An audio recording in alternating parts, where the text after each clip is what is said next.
Günahım düdürlenem Gürmüğün katı Gürününle tezen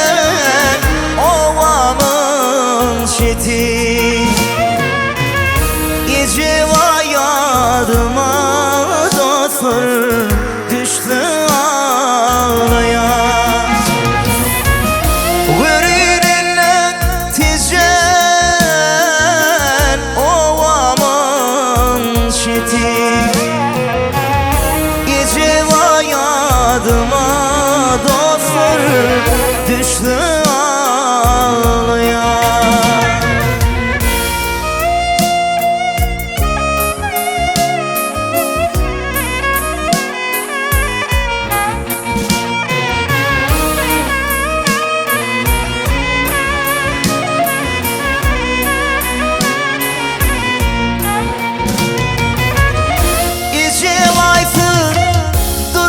Dostlar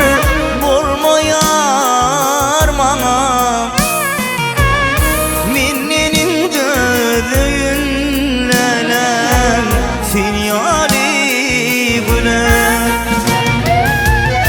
Firyatla çıksam lelem Dağlara dönüm İciva yadıma düştü ağlayan Firyatla çıksam lelem Dağlara dönüm İciva yadıma dostlar düştü ağlayan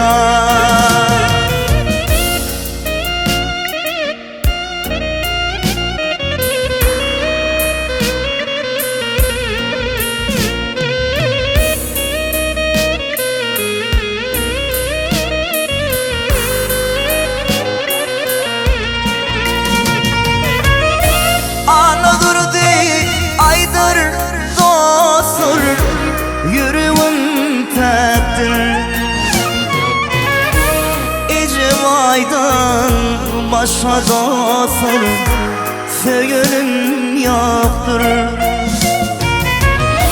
İcivay zanana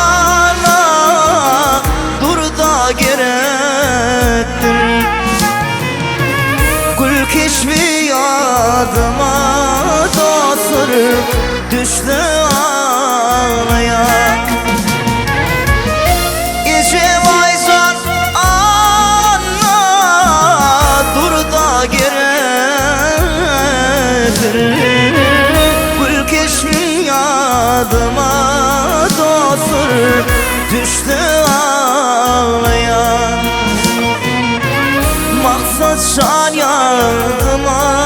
dostlar düştü ağlaya İciva yadıma dostlar düştü